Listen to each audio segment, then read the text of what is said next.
지금 시각 7시 20분입니다. KBS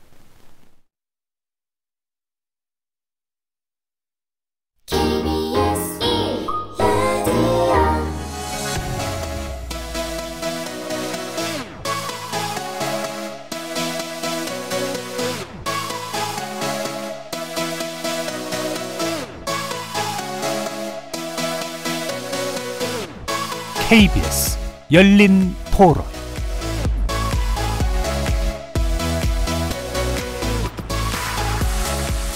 안녕하십니까. KBS 열린 토론 정준희입니다. 이번 규제에 대한 정책을 계속적으로 장기적으로 펼치고 있기 때문에 우리 내부 정책에는 굉장히 부담이 될 수밖에 없는 상황인 것 같고요. 그 과정에서 이제 외교적으로 풀어야 할 부분들은 충분히 정부도 우리 정부든 일본 정부도 이어갈 수 있을 거라고 생각이 되고, 그냥 일본에서 더 강력하게 나올 것 같고 저희 집 불매 운동 하는 것도 그렇고 좀 더 적대적인 관계가 되지 않을까. 모르겠어요. 우리가 그 상품을 안 사고 일본 안 가고 반대로 일본에서도 그렇게 했을 때 어디가 더 영향이 데미지가 큰지는 모르겠어요. 그래서 아마 이거 길어질 것 같은데. 관계 악화까지는 가지 않고 정상적인 관계로 되돌리기 위해서 방법을 찾지 않을까 싶어요. 일본 쪽에서 저희 국민들은 불매운동도 할 수 있는 거고, 기회가 된다면 여행 취소도 하는 건 그건 국민들이 알아서 하는 거고, 정부는 원칙대로 WTO에서 가서 지금 하고 있는 대로 원칙대로 한다면 어떤 계기가 마련되지 않을까 싶습니다.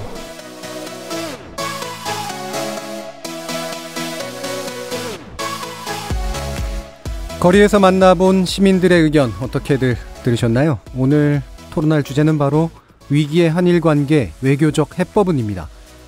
지난 7월 4일인데요. 일본의 수출 규제 조치로 시작된 본격적인 형태의 한일 갈등이 좀처럼 해법을 찾지 못하고 있습니다. 일본은 부정하고 있지만 과거사와 사법적 판단의 문제를 경제 문제로 또 옮겨놓은 것이고요. 나아가 한국의 현재와 미래의 핵심 산업에 대한 견제, 그리고 한일 양국의 국가 안보, 미중 패권, 국내 정치, 국제 관계까지 복잡하게 얽혀있는 사안입니다. 깊이 있고 다각적인 분석과 진단을 통해 우리 한국이 슬기롭게 이 난국을 대처할 방안을 만들어 봐야 할 텐데요. 그래서 오늘 KBS 열린 토론에서는 두 분의 일본 학자와 외교 전문가 그리고 역사학자까지 한일 갈등을 누구보다 냉철한 시각으로 말씀해 주실 수 있는 전문가들을 모셨습니다. 위기의 한일 관계 외교적 해법은이란 주제로 70분 동안 차갑고도 다양한 시각으로 토론해 보겠습니다. KBS 열린 토론은 여러분과 함께 만듭니다. 청취자들도 토론에 참여하실 수 있는 방법 안내해 드리겠습니다. 문자로 참여하실 분은 샵 9730 누르시고 의견 남겨주시면 되고요. 단문은 50원, 장문은 100원의 정보 이용료가 붙습니다. KBS 모바일 콩, 트위터 계정 KBS 오픈을 통해서도 무료로 참여하실 수 있습니다. 청취자 여러분이 KBS 열린 토론의 주인공입니다. 청취자 여러분의 열띤 참여 부탁드리겠습니다. KBS 열린 토론 지금부터 출발하겠습니다. 살아있습니다. 토론이 살아있습니다. 살아있는 토론, KBS 열린 토론. 토론은 라디오가 진짜입니다. 진짜 토론, KBS 열린 토론. 자, 그럼 먼저 오늘 함께해 주실 전문가 선생님들 소개하겠습니다. 고려대학교 글로벌 일본연구원의 김영근 교수 나오셨습니다. 네, 안녕하세요. 그리고 전 외교부 일본 담당 과장 등을 거치셨고요. 20년 넘게 대일외교 현장에서 활동하셨죠. 유희성 전 대사 나오셨습니다. 안녕하십니까. 자, 그리고 역사학자로서 강제동원 피해 손해배상 소송을 20년간 지원하고 계신 분입니다. 경희대 후마니타스 칼리지 김민철 교수 나오셨습니다. 안녕하세요. 자, 그리고 일본 출신이시고 한일 관계 전문가시죠. 세종대학교 교양학부의 호사카 유지 교수 나오셨습니다. 안녕하십니까. KBS 열린 토론 위기의 한일 관계 외교적 해법은 영상으로도 생중계되고 있는데요. 유튜브에 들어가셔서 KBS 일라디오를 검색하시면 지금 바로 저희들이 토론하는 모습을 영상으로 보실 수 있습니다. 팟캐스트로도 들으실 수 있고요. 매일 새벽 1시에 재방송도 됩니다. 자, 이렇게 함께할 방법까지 안내해드렸고요. 오늘 토론 주제 위기의 한일 관계 외교적 해법은 본격적으로 시작해보겠습니다. KBS 열린 토론. 자, 우리가 보통 해외 문제에 그렇게까지 관심을 갖지 않는 그런 속성이 좀 있는데 바로 옆 나라의 이제 선거에 대해서 굉장히 또 관심이 많았죠. 일본 의회 상원격인 참의원 선거에서 자민 공명 여권이 과반 의석을 차지는 했는데요. 최대 관심사였던 제적 3분의 2 의석은 확보하지 못하면서 이른바 이제 개헌 발의선에 이르지는 못한 이제 그런 측면이 있습니다. 여기에 대해서 뭐 아베 총리는 선거 승리라고 자평은 했는데 여러 가지 언론에서도 평가하는 방식이 다른 것 같아요. 뭐 아베 총리가 얻을 건 얻었다, 또는 상당히 큰 타격을 입었다, 뭐 여러 가지 평가들이 있는 것 같은데 일단 여는 말로 여기에 대해서 어떻게들 보시는지 말씀 듣고 시작해 보도록 하겠습니다. 먼저 김영근 교수님께 여쭙겠습니다. 저는 이번에 한국으로서는 절반의 승리이고 일본으로서는 절반의 패배다라는 표현을 하고 싶은데요. 먼저 한국으로서는 선거에 참여하지 않고도 그 기술 패권의 경쟁력을 점검해 볼 수 있는 학습 기회를 얻었다라는 점에서 상당히 부전승에 가까운 그런 관전평이 될 수 있겠습니다. 그러나 일본으로서는 군대가 없는 상황에서 예비 군대에 164명을 그 징집을 요청을 했으나 4명이 부족한 상황으로 선거가 마감이 됐는데 어떻게 보면은 박수 칠 때 접어라 개헌의 꿈을 이라는 약간 어떤 그 일본이 개헌 발의선의 목표에 도달하지 못하는 것 자체에서는 궁극적으로는 목표는 낮게 잡았지만 결과적으로는 실패다라고 볼 수 있겠습니다. 예. 이게 아마 비유를 써주신 것 같아요. 징집, 예비군 징집이라는 표현을 쓰셨는데 내석이 이제 부족한 그런 측면에 대해서 이 부분은 개헌 자체의 꿈을 접는 게 좋다라는 그런 말씀을 주셨네요. 유희상 대사님. 네, 지금 말씀하신 대로 일본 자민당 리더십들이 이번 참의원 선거에서 개헌 의석까지는 기대를 하지 않았던 것 같아요. 그리고 과반수 이상 달성하면 성공한 선거라고 이렇게 스스로 자평을 한 바 있습니다. 비례 선거에서 19석을 확보를 했는데 이 19석은 지난번 선거하고 동일합니다. 근데 문제는 득표가 2011만 표에서 1,800만 표로 감소했다는데 결국 이거는 자민당에 대한 국민들의 관심과 지지가 예전만 못지 않다. 예전과 같지 않다. 이런 의미를 담고 있는 거죠. 여기에 대해서 12년 만에 한 번씩 이 지방 통일선거와 참여원 선거가 겹칩니다. 이번에도 그 12년 만에 그런 겹치는 그런 선거를 치루었는데요. 이런 선거 때는 항상 여당이 고전을 했습니다. 2007년 참의원 선거 때 자민당이 참패를 해서 아베 총리가 총직에서 물러난 그런 경험도 있거든요. 그러한 점에서 봤을 때 자민당은 이번 선거가 그렇게 큰 실패는 아니다. 이렇게 보는 것 같습니다. 일단 뭐 참의원 선거 자체를 애초부터 이제 기대를 그렇게까지 높게 잡지는 않았다라고 보신 거네요. 네, 그렇습니다. 자, 그럼 김민철 교수님. 제가 뭐 일본 전공이 아니어서 제가 제대로 뭐 해석하기는 좀 어렵습니다. 한국 입장에서 보셔도 됩니다. 한국 입장에서 보면은 아무래도 조금은 아베의 그 뭐 우영화 프로젝트가 진행되는데 조금은 제동이 걸리지 않았는가 그렇게 좀 평가를 할 수 있을 것 같습니다. 왜냐하면은 문제 뭐 의석수는 낮게 잡았다고 하지만 그건 조금 엄살이었던 것 같고. 실질적으로 어떤 아베를 둘러싸 했던 고 집단의 최종적 목표는 이제 개헌인데 지금 상태로라면 계속 개헌에 대한 이야기를 계속 할 수가 있고 또 그렇기 때문에 완전히 패배했다면 아베가 물러나겠지만 그렇지 않는 상황이니까 뭐 한국 입장에서 본다라면은 계속 그 갈등의 핵심이 그대로 남아있는 셈이 되는 거죠. 개헌 실제로 이제 아베 총리는 개헌은 계속 논의의 어떤 시작이다라고 이제 얘기를 했는데 호사카 유지 교수님 보시기에 어떻습니까? 요건은요. 자민당하고 공명당입니다.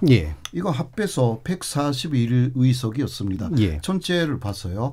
근데 이것은 원래 147의석이 있었는데 6의석이나 요건으로서는 줄어들었습니다.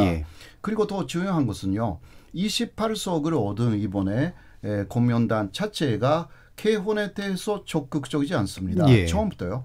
그러니까 이번에 공약집을 다 냈는데 공명당이 유일하게 개헌에 대해서 어떤 이야기도 쓰지 않았습니다. 그리고 오늘 그 아베 신조 일본 총리가 이제 개헌을 위헌해야 된다라는 국민들의 소리다 이런 식으로 이야기했는데 공명당이 또 거기에 반대했거든요. 그렇기 때문에 3분의 2까지 3개밖에 모자랐다는 식으로 이야기하는 것 자체가 상당히 잘못된 내용이고요. 여권 콘면단 자체가 개헌에 사실상 반대하고 있다라는 부분을 좀 더 우리가 알게 되면 3분의 2라는 것은 꿈이다라고 할 수가 있는 그러한 결과였다라고 할 수가 있습니다. 애초에 여권에 대한 평가조차도 개헌이라는 측면에 있어서는 다 동일한 색깔은 아니었었기 때문에 실제 수치는 훨씬 더 낮은 수치라고 보시는 거죠.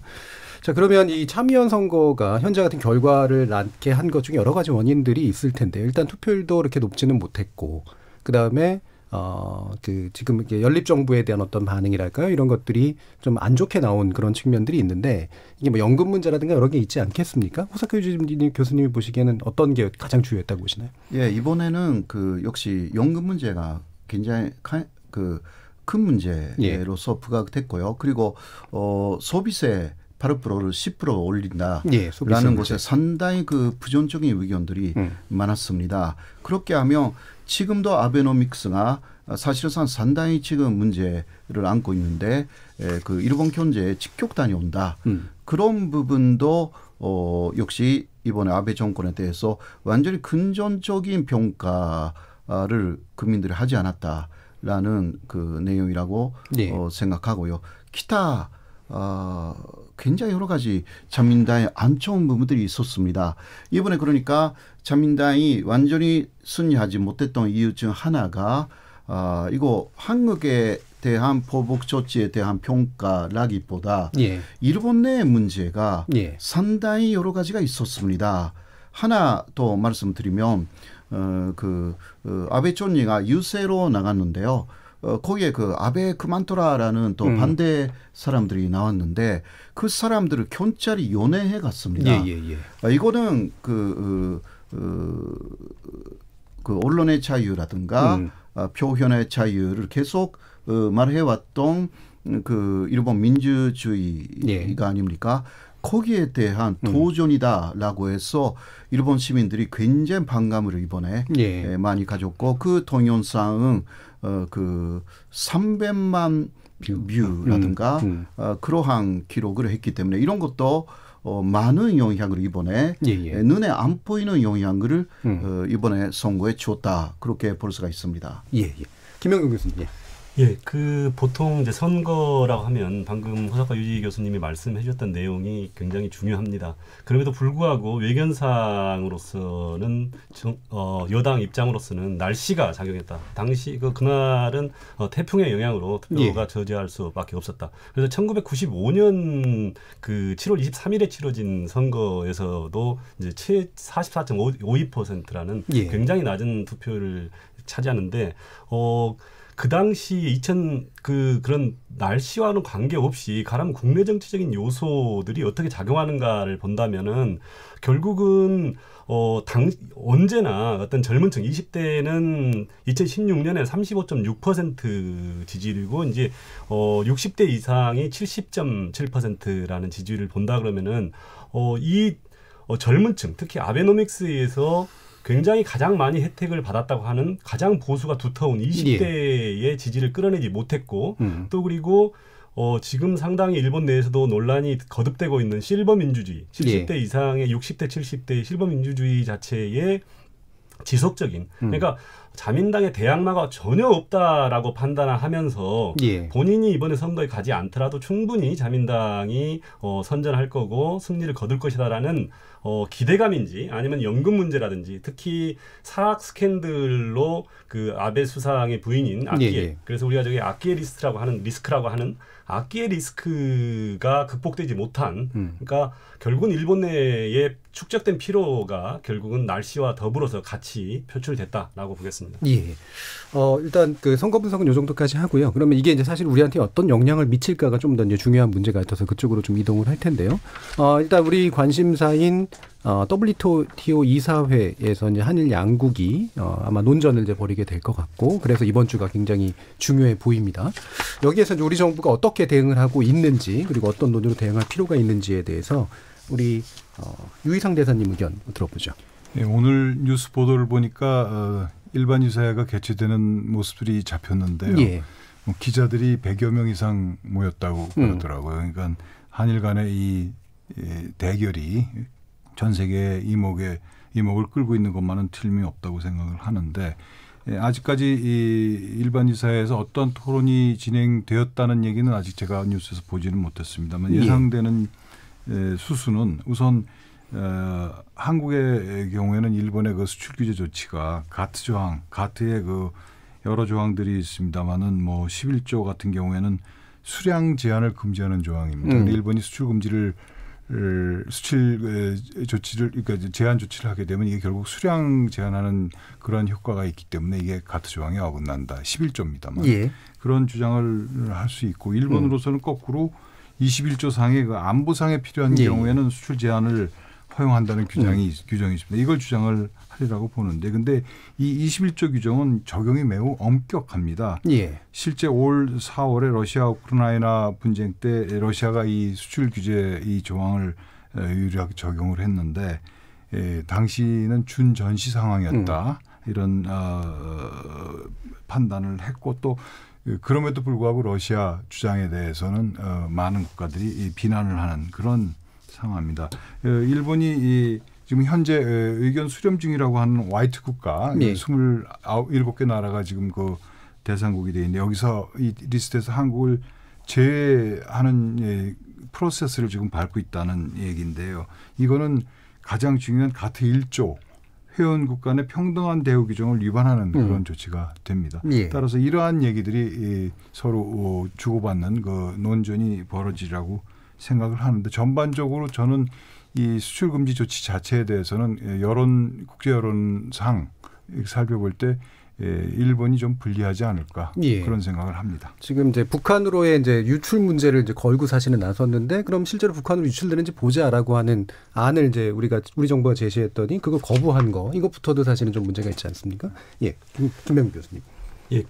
이번 일본 이사회의 안건 자체가 이 정도 뜨거운 어떤 관심을 보인다는 것 자체가 사실은 국제법에 대한 그런 저희들의 시각, 의존도, 시민들의 관심도가 높다는 뜻인데 아직 한국은 WTO 제소의 전 단계에서 지금 만나고 있는 겁니다. 그래서 이제 실제로 WTO가 제소가 됐을 때 시간이 굉장히 소요되더라도 과연 이번 여론전은 굉장히 그 한국에서 유리한 걸로 전개되고 있고 특히 국가 안보에 위협이 된다는 사항과 또 그리고 대북제재 위반 여부라는 걸 증명하는 과정에서는 역시 그 부분을 충분한 증명이 있어야지 그 WTO의 분쟁 해결 절차의 어떤 그런 패널에 올릴 수 있다는 걸 가정한다면 거의 분쟁 해결 절차가 90% 정도는 양자 간의 교섭에 의해서 결정되기 때문에 그런 부분들은 충분히 국제 여론전을 이용을 하되 더 치밀한 준비가 있어야 될 것 같습니다.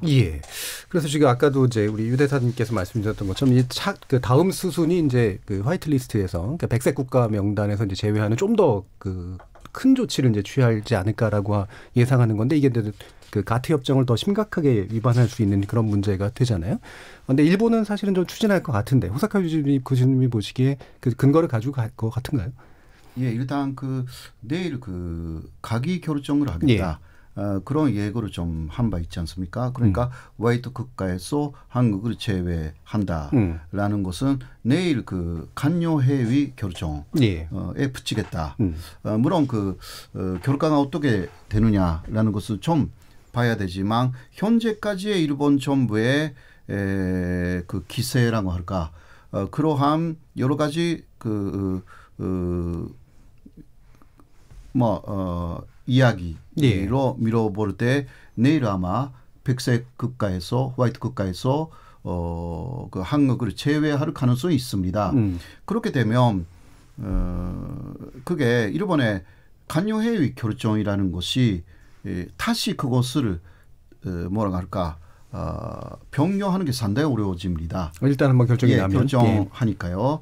네, 이 경우는 또 그러니까 WTO만 생각하면 상당히 오히려 WTO의 여러 가지 문제를 일본이 위반하기 때문에 우리에게 더 유리하게 되는 그러한 상황이 올 수도 있습니다. 그런데 지금 우리가 또 알아야 되는 부분은 일본이 WTO 자체가 잘못됐다. 이것을 후쿠시마 수산물에서 한국이 이긴 이후에 일본이 이상하게 국제사회에 WTO를 개혁해야 되겠다. 이러한 목소리를 높여가지고 G20에서도 처음부터 끝까지 이야기를 했습니다. 그리고 미국이 거기에 조금 귀를 기울이고 있다라는 그렇죠. 이러한 부분에서 우리가 그냥 WTO의 룰 안에서 이 논쟁을 계속 하겠다. 그것도 대단히 중요하지만 또 일본이 바깥에서 외교전을 하고 있다라는 부분에서 앞으로 이거 해야 된다고 저는 생각하는데 WTO의 이러한 부분이 일본이 더 본격적으로 또 외적인 외교전을 또 강화해 오는 것이 아닌가.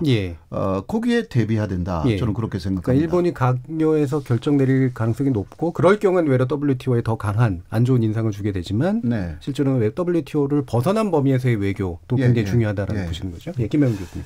근데 이제 이 부분이 만약에 호사카 교수님 말씀하시는 대로 이게 사실이라면 그 추가 제재 리스트 1,100개 리스트는 없이 바로 백색 국가에서 제외하겠다는 건데 사실은 일본이 백색 국가에 제외하겠다는 의도는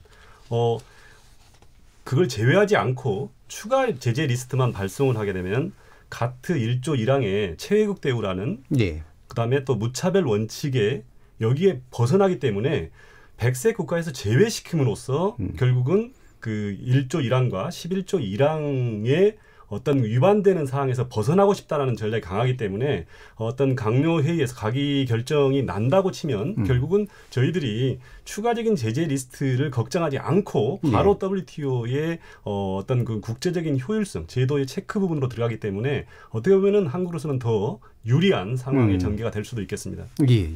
혹시 또 다른 의견 있으신?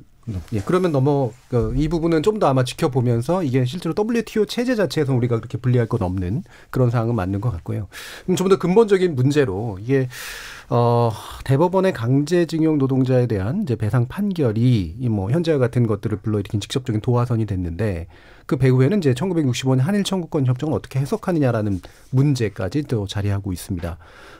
일본 같은 경우에는 관련 없다 하면서도 계속해서 이 문제를 계속 걸고 있고요. 제3국 중재의 설치 요구를 시한까지 결정하면서 우리 정부에게 압박했는데 우리 정부는 이것이 부당하다라고 이제 반응을 하고 있는 이제 그런 상태입니다. 요 한일 간의 인식 차이라고 하는 게 단순한 인식 차이인지 아니면 뭔가 정당성에 관련해서 분명한 어떤 문제가 있는 것인지에 대해서 일단 의견을 좀 여쭙고 싶은데요. 김민철 교수님께 여쭙겠습니다. 우선 현재 이제 강제동원 판결 문제와 관련해서 쟁점이 되고 있는 부분은 1965년 한일협정을 어떻게 규정할 것인가 하는 문제가 하나 있고요. 그다음에 또 하나는 이제 강제노동 자체에 대한 부정. 그러니까 일본이 아마 국제사회를 향해서 두 가지 메시지를 계속 발신할 것 같은데 앞으로. 강제노동은 없었다라는 것이고 두 번째는 설령 그게 강제노동이었다 하더라도 65년 한일협정으로 끝났다. 요 두 가지 논리를 아마 펼 것 같습니다. 근데 이제 한국의 대법원 판결의 경우는 65년 한일 청구권 협정으로 강제노동에 대한 문제는 끝나지 않았다. 가 이제 한국 대법원 판결 핵심이죠. 그 논리 구성은 이렇습니다. 1910년의 강제병합 조약이 합법이 아닌 불법 지배였기 때문에 불법 지배에 따라서 1938년에 국가총동원법을 만들어서 조선인들을 이제 동원했으니까 그 역시 불법이다. 그렇기 때문에 불법 지배에 따른 배상 문제는 65년 한일 청구권 협정에서는 다루지 않았다라는 게 한국 사법부의 대법부의 최종적인 판단이죠. 그러니까 이게 이제 일본은 국제법 위반이다. 왜냐하면 65년 한일 청구권 협정 2조 2항에 따라서 완전히 최종적으로 다 끝났다라고 양국이 협의를 했는데 협정을 맺었는데 한국 대법원이 그거를 부정했다. 이제 그러니까 서로 지금 그 부분에 대한 근본적인 분쟁의 해석 차이가 놓여 있습니다. 이제 그런 것이고. 그 다음에 이제 한국이 그동안 중재에 대한 태도를 조금 유보를 했다가 며칠 전에 이제 김현종 2차장이 정확하게 그 입장을 밝혔죠. 일본의 중재 요청에 대해서 한국이 거부한 이유는 두 가지 이유 때문인데 하나는 우선 그 양국이 그 문제에 대해서 서로 지금 해석상의 분쟁이 생겼는데 이 문제에 대한 모든 노력들을 다 하지 않은 상태에서 제3자를 끌어들이는 것이 부당하다 이런 것이고 두 번째는 뭐 일본이 일방적으로 이렇게 기한을 정해가지고 한 것은 맞지가 않다 하는 게 그래서 좀 더 양자 간에 협의를 하도록 하자라고 그래서 중재를 받아들이지 않았다라고 한국 정부는 이제 이야기를 하고 있는 거죠. 그 부분은 사실은 뭐 국제법의 절차 문제를 놓고 이제 해석상이 벌어지는 거니까 아무튼 그런 좀 해석상의 근본적인 차이가 있는데 대신에 이제 한국 정부는 이제 소위 1+1이라는 그 안을 강제동원 문제를 해결하기 위한 이제 제안을 했는데 그 자체가 일본은 받아들일 수 없다라는 근본적인 지금 그러니까 의제 설정 자체가 사실상 지금 서로를 합의를 못 하고 있는 상태입니다. 그러면은 그거에 대한 논의들을 더 해야 되는데 일본이 거기에 대해서 수용을 안 하겠다라는 말을 계속 하고 있고 이번에 뭐 고노 외무대신도 마찬가지로 한국이 가져온 안 자체는 이게 그 자체가 국제법 위반이기 때문에 자기들은 받을 수 없다. 이러면 양국이 협의를 할 수 있는 대상 자체가 지금 공중에 떠 있는 그런 상황인 거죠. 예. 그래서 국제법상 우리가 옳다 또는 이제 일본이 옳다라고 하는 주장이 좀 충돌하고 있는데 이 개인 청구권은 소멸되지 않았다라는 판단이 사실은 이제 뭐 다들 아시는 문제지만 91년에 일본에서 스스로 정부에서 그거를 소멸되지 않았다라고 인정한 그런 증언들이 나오잖아요. 사실 이 부분에 대해서는 어떻게 그럼 봐야 되는 걸까요? 호사카 유지께서는. 예. 그래서 일본에서는요. 먼저 당시 그 일본인들의 개인 청구권 문제가 부산됐습니다. 그건 샌프란시스코 조약에 일본인의 개인 청구권이 소멸되었다. 이러한 구절이 있기 때문에 2차 세계대전까지 해외에 여러 가지 재산을 남겨온 일본인들이 이제 일본 정부 상대로 우리들의 다른 나라에 있어서의 청구권이 진짜 소멸됐는가 이러한 질문을 한 거죠. 거기에 대해서 91년에 야나이 슌지 당시 일본 외무성의 조약국장이 3번에 걸쳐서 8월 그리고 12월에 2번 그 개인 청구권은 소멸되지 않았다. 그때 소멸된 것은 국가가 개인을 그러니까 그러한 개인 청구권을 청구하는 개인을 보호하는 외교 보호권만 소멸된 것이다. 이거는 한일 청구권 협정도 마찬가지다. 이런 식으로 해서 사실상 한일 청구권 협정에서도 개인 그러니까 한일 청구권 협정의 기재 내용이 국민의 청구권이 재정적으로 해결되었다 이렇게 기재되어 있어요. 그 해결되었다라는 것은 개인 청구권의 소멸을 뜻하지 않는다. 그것까지 정확하게 말했습니다. 그래서 그때 그 외교 보호권이 사라졌기 때문에 국가는 지원을 하지 않지만 개인이 그 다른 나라에 가서 혹은 그 한국 안에서도 개인 청구권을 특히 개인에 대해서 국가가 아니라 기업에 대해서 하는 것은 충분히 할 수가 있는 내용이 되었기 때문에 왜냐하면 국가 대 국가는 끝났기 때문에요. 그렇죠. 국가가 개인을 보호하는 게 아닌 개인이 이제 하는. 그래서 일본에 가서 많은 피해자들이 그 청구권을 행사하기 시작했습니다. 또 그 하나의 이유는 65년도 당시에는 그 차료가 사실 없었습니다. 한국 정부는 그 강제징용에 대한 차료를 요구했지만 일본은 없다고 했죠. 폐기도 했고. 그러나 그 이후에 많이 발견됩니다. 그때까지는 국교 수립이 안 됐기 때문에 일본 안에 있는 차료를 그 가져올 수단이 없었던 거죠. 그런데 국교 수립되니까 이제 없었다고 한 그 자료들이 많이 발견되기 시작합니다. 그래서 그러한 자료를 중심으로 일본에 가서 소송을 제기한 분들이 많아졌고 하나의 사례는 그때도 후지코시라는 기업을 상대로 한국 분들이 그러니까 여자 근로 전신대 분들이 소송을 일으켜가지고 그때는 대법원까지 갔어요. 일본 대법원은 그때는 그러나 결정을 내리지 않고 화해를 시켰습니다. 그러나 일단 개인 청구권을 인정한 것입니다. 그러니까 이번에도 지난해 그 개인 청구권이 남아 있는가라는 이야기를 코노타로 현재 일본 외상에 일본 그 기자들이 질문했습니다. 그런데 코노타로 일본 외상이 개인 청구권 남아 있다고 정확하게 말했습니다. 네, 그러면 왜 뭐가 문제냐고 일본 기자들이 물었더니 이게 다 그 회의록에 다 남아 있습니다. 예. 국회 회의록에도 또 정확하게 나와 있는 내용인데요. 그 코노타로 외상이 말을 바꿔가지고 극과 대극과의 약속을 한국에 어긴 것이다. 예. 그 논리로 그러니까 개인 정의권은 말하지 않고 극과 대극과의 약속을 한국에 어겼다라는 논리를 지금까지 쭉 말하고 있는 게 일본입니다. 예. 그러면 유 대사님이 보시기에 뭐 이렇게 이제 말까지 얘기가 되면 일본이 막 국제법을 어긴 건 한국이고 한국의 약속을 국가 간 약속을 어겼고 사법재판소까지 가자라고까지 얘기하는 게 언뜻 보면 가능하지 않을 것 같은데 왜 이런 반응이 나오는 거죠? 우선 그 개인 청권 얘기를 저도 조금 예.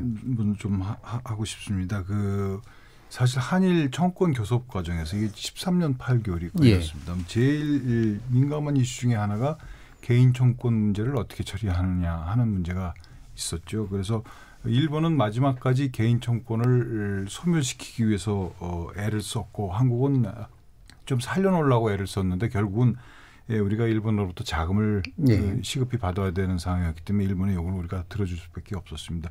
그럼에도 불구하고 지금 개인 청권 이후 자체는 한일 간에 큰 대척점을 이루지는 않고 있다. 예. 결국 외교보호권만 소멸된 거 개인 청권. 개인이 재판을 제기할 수 있는, 소송할 수 있는 그런 권리는 살아있다. 그 실제 그렇게 되고 있고요. 예. 그래서 큰 대척점은 저는 아니라고 봅니다. 예. 그런데 일본이 지금 중재위나 ICJ, 즉 국제사법재판소에 이 문제를 가져가자 하는 거는 사실은 청구권협정 제3조에 그러한 규정이 있습니다. 이 양국이 협정의 내용, 그러니까 협정의 내용이나 또는 실시에 관해서 해석에 분쟁이 생길 경우 이 중재 처음에는 이제 양권의 외교 채널을 통해서 문제를 해결하고 예. 그게 안 될 때는 중재위를 구성해서 제3국의 중재위. 하고 예. 근데 이제 국제사법재판소 얘기는 그 분쟁 규정에는 없습니다. 예. 양국이 이 분쟁 규정 가지고 교섭을 할 때 사실은 한국이 먼저 이 조항을 넣자고 그랬는데요. 예. 일본이 우리가 제의를 하니까 일본이 ICJ까지 가는 그 안을 넣었습니다. 예. 그래서 우리가 반대해서 국제사법재판소 가는 규정은 제외가 됐는데 이러한 그 협정상의 규정이 있기 때문에 일본이 이것을 이제 근거로 해서 우리한테 중재를 구성하자 이런 얘기를 지금 주장을 하고 일단 절차적으로는 주장할 수 있으니까 그걸로 그렇죠. 주장해서 네. 뭔가 좀 더 시간을 끌고 뭐 이런 쪽에 더 가까운 건가요? 일본도 그렇죠. 일본 입장에서는 한국이 지금 자기네들이 주장하는 그 국제법 위반 상태를 해소하라는 요구에 대해서 한국이 전혀 움직이지 않으니까 예. 이런 식으로 해갖고 제3자에 의한 판단을 받아보겠다 이런 생각을 갖고 있는 거죠. 김민철 교수님. 사실은 이제 외교적으로는 대단히 이제 강수를 뜬 거죠 일본이. 예. 거기다가 또 이제 경제 뭐 통상 공격까지 지금 이제 겹친 건데 그럼 도대체 왜 이렇게까지 강수를 뜨는가 하는 뭐 좀 뭐 원인일까 배경에 대한 설명들이 해석이 좀 있어야 되지 않을까 싶은데요. 대부분 판결이 그냥 단순한 그 개인이 강제 노동에 대한 판결로서 끝나는 게 아니고 그게 동아시아에 미치는 영향들이 파장이 굉장히 클 것이다. 예. 쉽게 말씀드리면 예를 들어서 한국의 피해자가 강제 동원된 피해자가 법원에 호소를 해서 피해 판결을 받았다고 한다면은 그럼 예를 들면 필리핀이든 또 그 다른 동남아시아의 2차 대전 때 그런 뭐 점령하였던 그런 시민들의 유족들도 역시 똑같이 그렇게 일본 정부 또는 일본 기업을 상대로 할 수가 있는 거였죠. 예. 이거는 결국은 한국 대법원의 판결이 강제노동 그 자체에 대한 판결이기도 하지만 어떤 면에서는 전후 질서, 샌프란시스코 조약에 의해서 냉전 체제를 유지하기 위해서 과거 이때 일본의 그 과거 청산을 사실상 미국이 봉쇄했던 것인데 그 전체를 허물어뜨릴 수 있는 위험이 있지 않는가 하는 그런 위기의식이 제가 보기에는 굉장히 좀 크게 깔려있기 때문에 이거는 결국은 정면 승부를 할 수밖에 없다. 그러면은 자연히 이게 선거가 끝나서 해결될 문제가 아니고 상당히 장기전으로 전면전으로 갈 뭐 그런 우려가 굉장히 크지 않는가 그렇게 전망을 하고 있습니다. 유희상 대사님. 강제 동원 피해 문제가 이번 사태에 직접적인 도화선이 된 건 사실입니다만 사실은 좀 쌓여 있었죠. 2015년 12월 달 한일 간에 합의가 됐던 위안부 문제 이거에 관련해서 한국 정부가 일방적으로 그때 설립이 됐던 화해치유재단도 해산을 하고 사실상 그 합의 내용을 무용화, 저는 무용화라는 표현을 쓰는데 무용화시키는 조치를 취했죠. 사실 일본은 이 위안부 합의에 굉장히 어려운 과정을 거쳐 합의에 도달했다고 생각을 하는데 이것들에 대한 한국 정부의 요즘 취하고 있는 조치 이런 것도 사실은 일본이 뭐 수출 규제까지 하는 그런 배경이 되지 않았나 그렇게 생각합니다. 그래서 이런 문제들이 얽혀서 사실은 보면 이게 단순히 이제 뭐 참여연 선거 결과가 어떠냐라든가 아베 총리 개인의 어떤 문제를 떠나서 일본이 지금의 그 전후 체제를 새로 구성하는 데 있어서 이른바 역사 수정주의력까지 얘기되고 있는 그런 판단들이 지속적으로 작용하고 또한 동시에 한국의 정부가 거기에 우호적이지 않다라는 판단 이것이 작동하고 있다라고 이제 보여지는데요. 그래서 이제 일본 회의 문제 얘기 많이 나오잖아요. 지금 현재 아베 정부를 구성하고 있는 핵심 멤버들이 일본 회의고 그게 역사 수정주의적 시각과 구구적 시각에 굉장히 철저하게 좀 입각해 있다라고 보는데 이게 어떤 내용인지 일단 홍석혁 교수님께서. 뭐 일본 회의는 그 1997년에 기본적으로는 잔소로 됐지만 그 이전부터 그 사람들의 모체는 특에 존재했습니다. 아무튼 간에 신도계 단체하고 또 상당히 우익적인 문화인이나 정치인들이 모체가 되어서 일본 회의가 만들어졌는데 그 사람들의 목표는 45년까지 대일본 제국의 영광을 되찾자 거기에 있습니다. 그리고 팽팽하게 그때 일본 사회에 만연되어 있었던 그 위안부 문제 그러니까 그 13년 코노 담화로 위안부 문제가 일본의 중학교 교과서에 다 실렸습니다. 이것을 고치겠다. 위안부는 없었다. 있었다 하더라도 다 합법이었다. 이것을 주장하기 시작했고 또 나아가서는 중국에서 있었던 난징 대학살도 이것은 거짓이다. 없었다.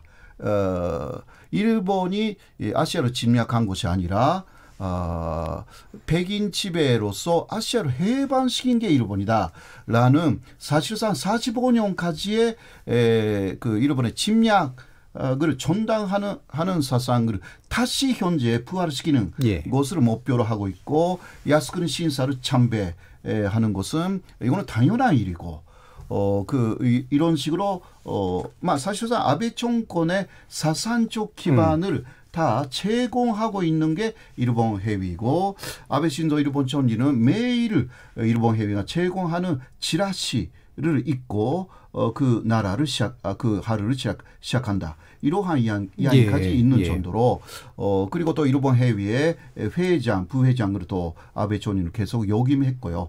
아무튼 간에 현재 아베 정권의 전신적 지지가 되어 있는 게 일본 회의입니다. 그렇기 때문에 그러한 마인드로 사실상 교조주의적인 그러한 마인드로 견제를 다루다 보니까 오판이 생기는 거죠. 현재 아베 정권이 이러한 보복 견제 보복 같은 것도 이게 견제를 중심으로 보고 있었던 그 포스의 주류 사람들 예전에는 그렇죠? 하토야마라든가 밖에 나갔지만 하토야마 유키오 우리에게 아주 친숙한 이런 그 수산도 원래는 자민당의 포스 본류였던 사람들입니다. 그렇죠. 투트랙 전략들을 했던. 밖에 나가가지고 그러니까 자민당에 남은 사람들은 피주류의 그러한 역사 수존주의자가 굉장히 많아져가지고 그 완성체가 아베 정권입니다. 그렇기 때문에 견제를 중심으로 생각했던 사람들이 아니에요 지금. 그래서 이게 이념을 중심으로 견제를 갖다가 무기화시켜가지고 한국에 대해서 보복을 하기 시작한 것입니다. 그러니까 상당히 오파들을 한 거 아닌가 일본 내에서도 이게 왜 출구 전략이 없는 이런 전략을 하는지 모르겠다고 옛날에 자민당이 아니다. 그렇게 말하는 언론들도 상당수 나와 있는 것입니다. 실제로 일본 예전 자민당 보면 상당히 좀 뭐랄까 유연하면서도 뭐 간교한 측면도 있고 사실은 이제 그랬는데 이게 상당히 사라진 그런 모습이 좀 나오는데요.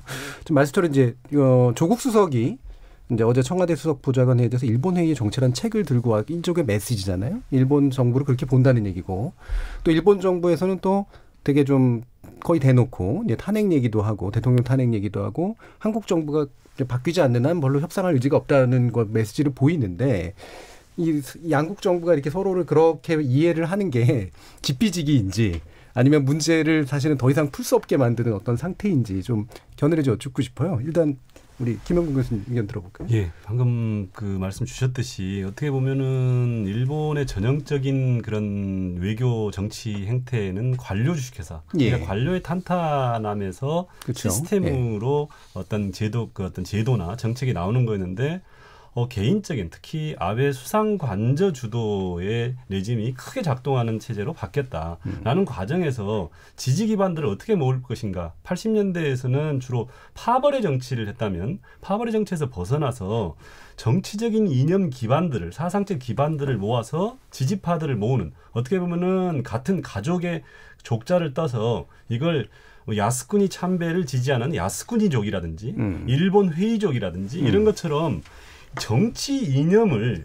경제화시키는 그러니까 어떻게 보면은 우익 자본주의를 양산하기에 일본 회의가 가장 좋다는 가장 신념의 어떤 본인 스스로가 어떤 그런 교주가 돼서 움직이는 것 자체가 작동 체제가 굉장히 쉬웠고 그런 과정에서 한국 내에서의 그런 그 일본에서 이걸 저지하려는 헤이트 스피치를 저지하려고 또 그리고 그런 부분들의 운동들에 대해서 어떤 시민들의 어떤 시선들이 옛날과 같이 여기에서 굉장히 그 적극적인 지지보다는 이제는 조금 따가워졌고 일본 회의에 대한 이념적인 그런 똥돌 뭉친 그런 부분에 대한 그런 지지는 서서히 약해지고 있다, 또는 희미해지고 있다라고 보겠습니다. 최근까지 아베 정부를 만들어냈던 이 지지의 힘이 약해지고 있다라고 보시는 거네요.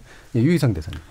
예, 과거에 제가 현직에 있을 때 이제 일본하고 일을 하다 보면은 굉장히 그 일본은 배려하는 그런 마음이랄까 이런 게 좀 있었습니다. 뭐 이런 얘기하면 친일파 소리를 들을지 모르겠습니다만. 뭐 그런 느낌이 들죠. 많이. 근데 그게 결국 어디서 나오냐면 이제 자민당 내 지금 우리 김영근 교수님 말씀하신 대로 여러 파벌들이 존재를 하면서 이 파벌들 간의 경쟁과 어떤 화합을 통해서 정책도 조금 너무 날이 선 정책들은 조정을 하고 이런 경향들이 있었는데 요즘엔 그게 다 없어졌죠. 2000년대에 이 일본 국회의원 중원 선거가 소선구제로 바뀌면서 총리의 힘이 엄청나게 강해졌습니다. 왜냐하면 이 소위 그 국회의원들을 우리는 공천권이라는 얘기를 하는데 그게 이제 총리 자민당 총재의 개인 권한 비슷하게 지금 돼버렸어요. 그러니까 의원의 당선을 그냥 쥐고 있는. 그래서 이제 총리가 그런 식으로 모든 걸 장악을 하다 보니까 개파는 거의 뭐 무력화됐다고 보는 게 맞고요.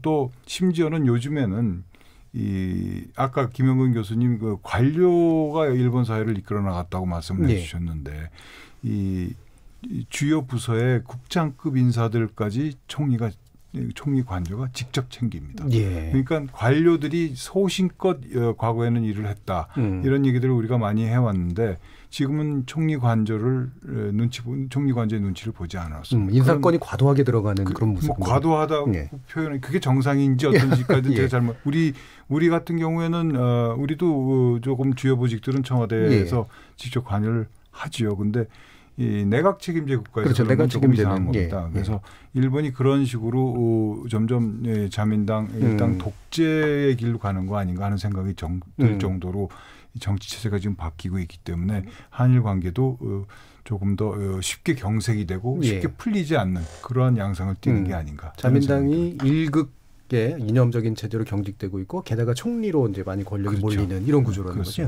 김영근 교수님. 그래서 그 아베 수상을 반대하는 측에서 우스갯소리로 아베의 가장 큰 공적은 아베노믹스가 아니라 관료 정치를 분산시켰다, 폭파시켰다. 관료 힘을 해체시킨 거다라는 식으로 어떤 그런 지적하고 있는 걸 들었습니다. 자, 그러면 지금 뭐 구체적인 대응에 관련된 논의는 이제 뒤에 좀 해봐야 될 것 같고요. 일단 현재 확실히 좀 한일 간의 관계가 경색의 국면으로 갈 수밖에 없는 구조적인 요인들은 계속해서 이제 이런 식으로 좀 보이는 것 같습니다. 그래서 위기의 한일 관계 외교적 해법은이라는 주제로 각 분야의 전문가를 모시고 생각을 나눠보고 있는데요. 일부 토론에서는 작금의 한일 갈등의 배경을 이제 좀 짚어봤고요. 이어지는 후반부 토론에서는 여기에 대한 가장 효과적인 대응은 어떻게 조직해야 될지 한번 고민해 보도록 하겠습니다. 전반부 토론 여기서 마치겠습니다. 여러분께서는 KBS 열린 토론과 함께하고 계십니다.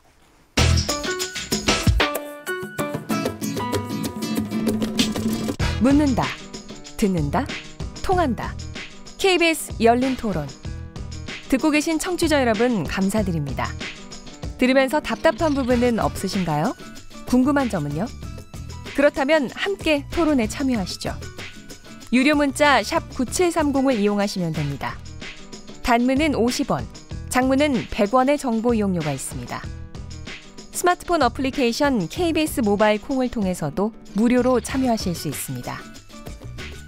KBS 열린 토론은 언제나 열려 있습니다. 듣고 계신 KBS 열린 토론은 매일 밤 1시에 재방송됩니다. 자, 그럼 지금부터 전반부 토론이 진행되는 동안 청취자들께서 보내주신 의견 들어보고 가겠습니다. 정의진 문자캐스터. 네, 안녕하십니까. 문자캐스터 정의진입니다. 위기의 한일 관계, 외교적 해법은이라는 주제로 청취자 여러분이 보내주신 문자 소개해드리겠습니다. 먼저 콩 아이디 이상희님. 일본이 일방적으로 이유도 없이 무역 규제를 하고 있다고 봅니다. 일본이 먼저 사과를 하고 강제동원 피해자분들께 사과하고 보상도 해야 합니다. 콩 아이디 8387님. 만약 20년 전이었으면 문제가 컸겠지만 지금은 우리나라의 경쟁력도 많이 올라와 있어서 일본과 해볼만 하다고 봅니다. 콩 아이디 TH로 시작하는 청취자분. 일본도 문제지만 외교 문제를 외교에서 끝내야지.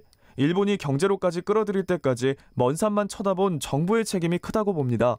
정권만 바뀌면 국가 간 합의사항 이행하지 않는 국가로 인식될 수 있다는 것도 문제라고 봅니다. 콩 아이디 6176님. 자유한국당 일부 의원들, 특히 나경원 대표와 김무성 의원은 일본이 때리면 맞고 반격도 하지 말라고 합니다. 되묻고 싶네요. 맞다가 죽을 수도 있다는 건 생각하지 못하시나요? 한국은 억울하게 맞다가 그냥 죽으라는 건가요? 콩 아이디 0681님. 양국이 경제전쟁 해봐야 서로 피해와 후유증만 클 뿐이라고 봅니다. 한일 모두 외교력으로 해결하고 일본과 가까운 이웃으로 잘 지냈으면 합니다. 콩 아이디 5098님.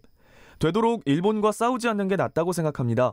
싸우지 않고도 이기는 방법이 있을 거라고 봅니다. 콩 아이디 1509님. 한일 간 문제는 대립과 반목보단 서로 윈윈할 수 있는 협상으로 마무리되었으면 합니다. 라고 보내주셨네요. KBS 열린 토론, 지금 방송을 듣고 계신 청취자 모두가 시민 논객입니다.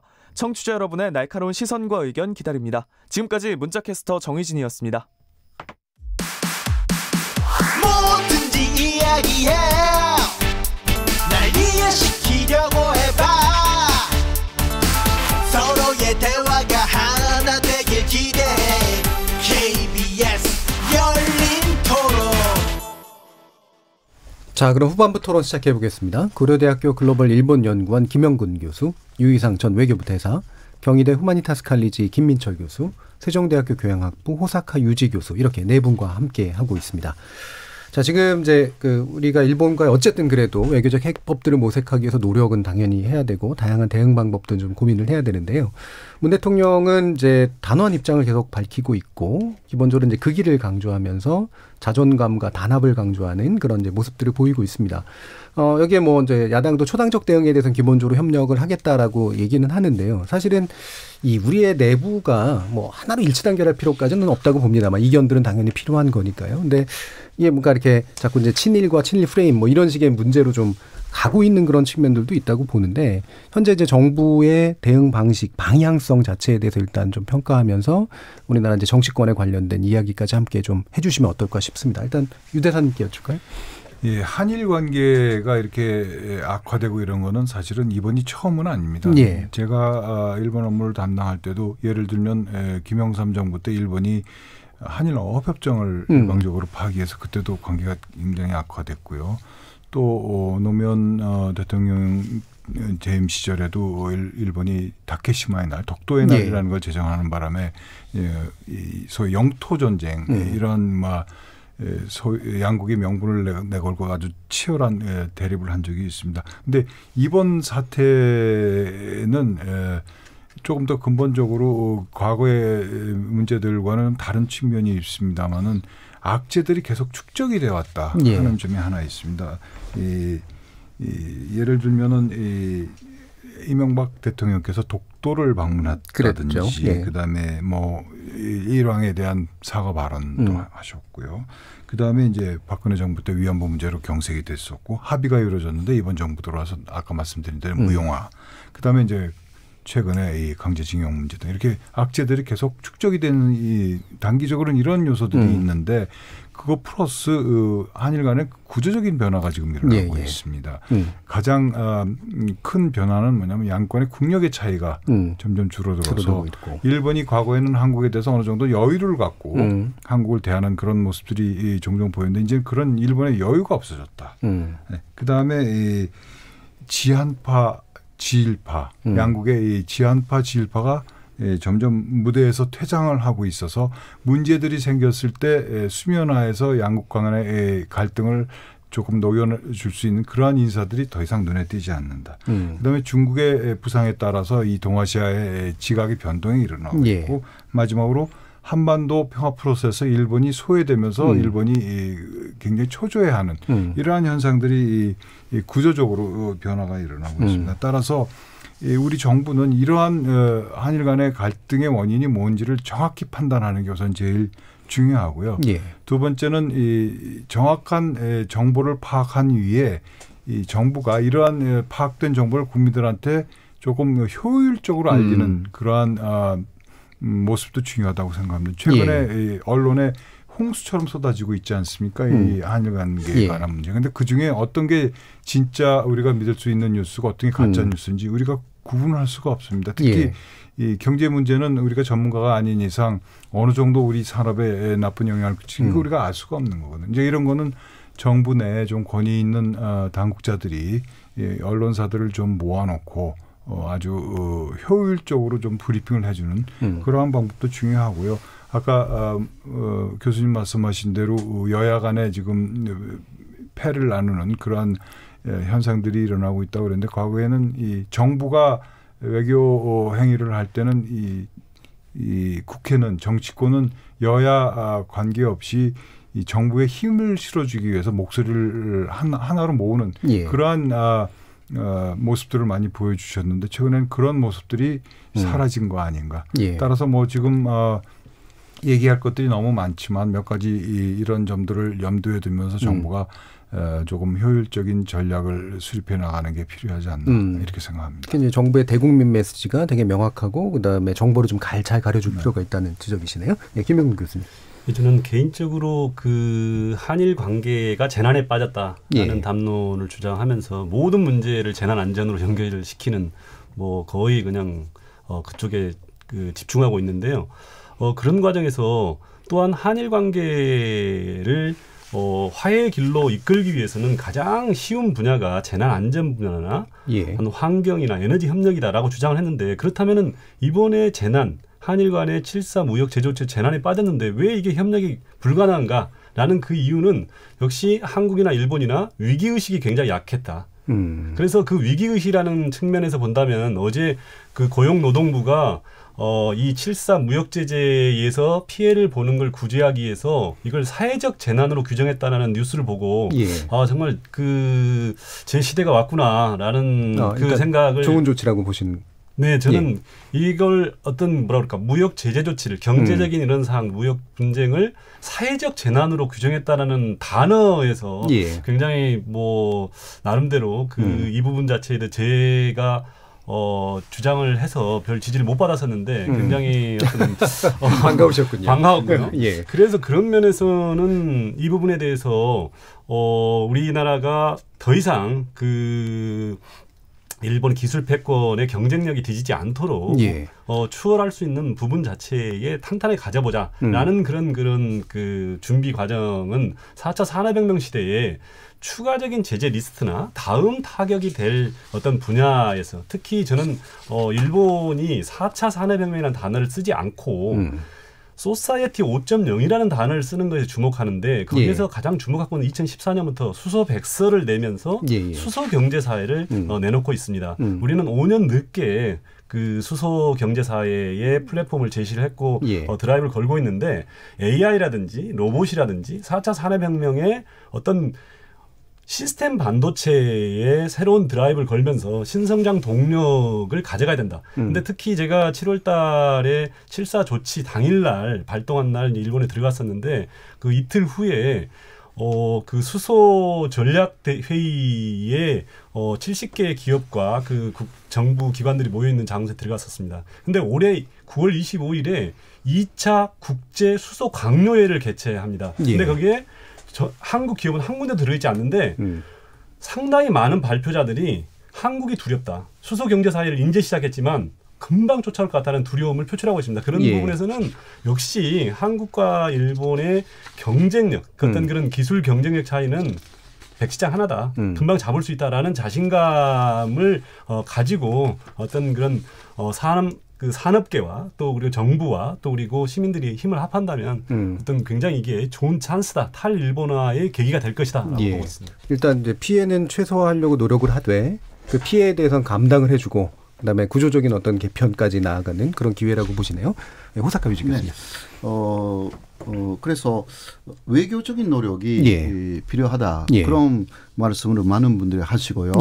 그거는 당연히 필요하죠. 네, 그러나 외교적인 노력을 해서 어떻게 무엇을 양보하고 그쪽에서 어떤 것을 양보받는가. 그러니까요. 이게 대단히 중요하죠. 그런데 아베 정권은 기본적인 부분을 양보하지 않으려고 합니다. 이것으로도 우리가 알아야 하는 거죠. 그러니까 위안부 합의 때도 일본은 마지막까지 양보를 안 했던 부분은 이것은 15gen치지만 보상금이다. 이 부분입니다. 책임을 인정하지 않는 거죠. 보상이라는 것은 합법적인 과정에서 손해가 생겼으니까 좀 돈을 주겠다. 이 이야기고요. 이쪽에서 박근혜 정권에서도 사실상 요구한 것은 배상 책임이었습니다. 이것은 그러니까 위법적인 불법적인 상황에서 생긴 모든 것에 대한 배상을 요구하는 거죠. 이것을 일본은 사실은 끝까지 그때는 받아들이지 않았습니다. 그러니까 우리가 위안부 합의가 됐을 때 상당히 위약하게 느낀 거죠. 그때까지 박근혜 대통령 자체가 주장해온 거하고 다른 결과가 정확하게 나왔기 때문에 놀랐던 거죠. 네, 거기에 대한 답을 계속 찾았는데 요새 2013년쯤부터 일본이 계속 건반지게 행동하는 박근혜 정권에 대해서 견제 보복하고 그리고 그 홍보로 반격하겠다. 이러한 그 작전을 그때부터 수립했다라는 기사가 주간 문춘이라는 데서 나왔습니다. 그때 지금 그 견제 보복을 한국에 감행하고 있는 세 사람이 있는데요. 그중 하기유다라는 사람이 있는데 그 사람이 그때도 그것을 주도했고 그때 이야기한 언론의 일부만 그 이야기를 했는데요. 기타 많은 것을 계획을 했는데 그 일부가 한국의 원화를 일본이 사들여 가지고 그러면 원화가 상승하지 않습니까? 그러다 떨어뜨리게. 그러면 수출 위주의 한국 경제에 타격을 줄 수 있다. 이런 이야기까지 그때 했더라고요. 근데 그 다음에 그러니까 아마도 이거는 제 추측이지만 그 박근혜 정부하고 위안부 협의를 했을 때 경제 보복을 계속 하겠다고 확실하게 했을 거라고 저는 생각해요. 이건 제 생각입니다. 그러니까 박근혜 정권에서는 어쩔 수 없이 그때 배상이 아니라 그 보상이라는 손에서 그때까지 주장하고 다르지만 합의를 해줬다. 그런 식으로 이렇다 해석, 이거 제 해석이에요. 어디까지나. 그게 진실이라고 할 수는 없어요. 근데 그래도 그 이후 한일 관계가 좋아지고, 어떤 면에서는 일본이 말하는 많은 것을 더 받아들여 가지고 좋았어요. 1년 정도. 그 다음에 탄핵으로 갔지만, 그래서 지금 일본 쪽에서 계속 주장하는 정권이 교체되면 그 상황이 좋아질 것이다. 이 이야기는 총기 박근혜 정권이 아니라 후기 위안부 합의를 해준 후에 일본 말을 굉장히 많이 들어주는 그러한 정권이 한국에 들어서는 것을 좋아하는 것입니다. 그러니까 그런 정권이 들어서기 위해서 혹은 그 문재인 정권이 그런 정권이 되도록 지금 경제 보복을 가해가지고 손 들어라. 이런 식으로 협박하고 있는 게 현재. 그러니까 지금 전쟁으로 감행하고 있는 게 일본입니다. 지금 조금 그 30조만 말씀드리면요. 지금 전쟁 상태이고 전쟁을 시작한 게 일본입니다. 예. 그러니까 지금 우리는 외교 어쩌고 저쩌고 이거 아닙니다. 예. 그러나 그 전쟁도 외교의 연장인 것입니다. 이것을 알아야 합니다. 크라우즈비츠가 말했죠. 전쟁 자체가 외교의 연장이다. 그러니까 우리가 그런 생각으로 지금 외교하고 일본이 감행한 전쟁에 대한 우리의 전쟁 그것을 외교적인 차원에서 양면에서 계속 밀고 나가야만이 일본이 그 물러날 그러한 여지가 생기다. 그렇게 생각합니다. 그러니까 외교라는 게 단지 굴복이나 타협만의 문제가 아니다라고 보시는 거네요. 김민철 교수님. 저는 조금 다른 각도에서 좀 말씀을 드리면은 현재 아까 저 유 대사님께서 말씀하셨는데 전체적인 동아시아의 구조가 지금 변동되고 있는 중입니다. 과거에는 80년대까지는 소위 북한, 러시아, 중국 이렇게 해서 하나의 체제가 있고 그 다음에 남쪽으로는 미, 일, 한 이런 체제가 있어서 방정식이 하나였다면 지금은 굉장히 고차 방정식입니다. 왜냐하면은 경제적으로 서로 복잡한 서로 의존 관계와 갈등 관계를 가지고 있고 그 다음에 또 군사적과 정치적 이해관계가 있죠. 그 다음에 그와 별개로 또 역사 갈등이라는 이 세 개의 축이 그전에는 서로 통일한 이해관계가 있다면 지금 각각이 다르게 지금 진행되고 있죠. 그중에 이제 지금은 하여튼 우연찮긴지 모르지만 역사 갈등과 경제 갈등이 전면화됐습니다. 이게 물론 이유는 과거 강제동원 문제 때문에 경제 전쟁으로까지 지금 번졌지만은 이건 또 다른 이유가 작동하고 있다.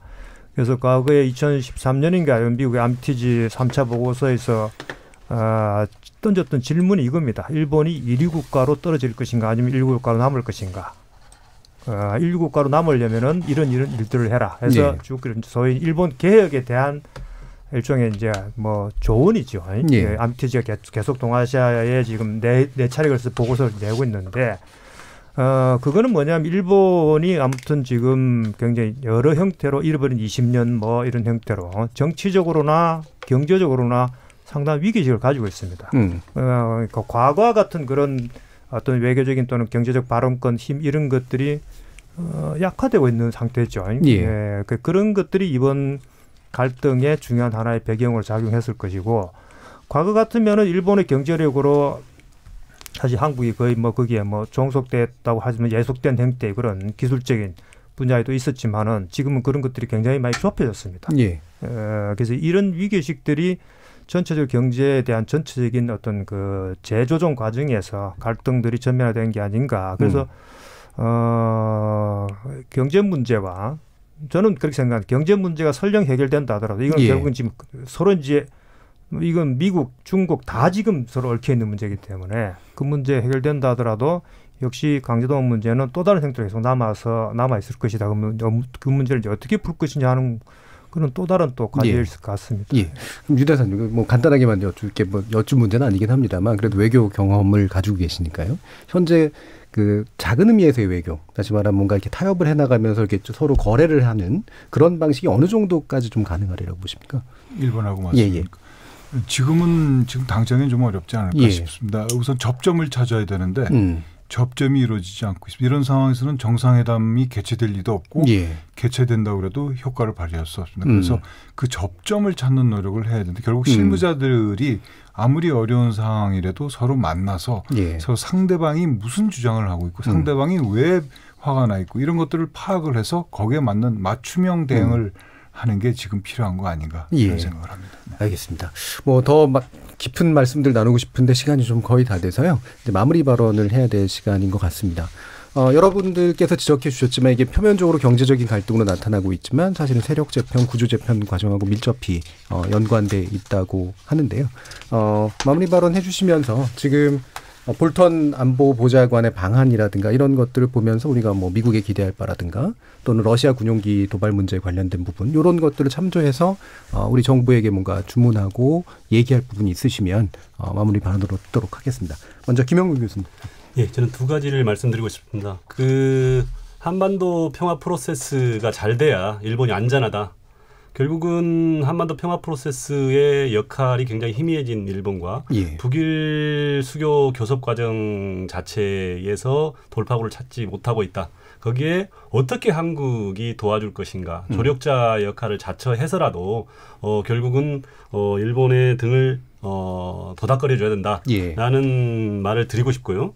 또 그리고 이 부분은 내년 도쿄올림픽을 앞두고 있는 입장에서 어떤 안보적 위협에 있어서 어떤 북한과 한국과 일본이 어떤 3자 간의 그런 안보 시큐리티 팀을 그 구성해서 대체한다. 두 번째는 사실은 이제 5.18 그 광복절의 8.15, 기념사 8.15 광복절을 그 앞두고 기념사에 뭘 담을 것인가라는 고민거리인데 저는 개인적으로 이 1965년 체제를 어떻게 보완한다든지 또 어떻게 역주행을 해서 과거를 회귀할 게 아니라 이걸 어떻게 체제의 안정화 그래서 즉 2019 한일 국교 안전화선언 또 안전이라는 단어를 써서 죄송스럽습니다만은 어떤 그런 미래지향적인 그런 그 선언을 분명히 담을 필요가 있고 지소미아 한일 군사정보보호협정 관련해서 말씀을 드린다면 오히려 일본은 만약에 이걸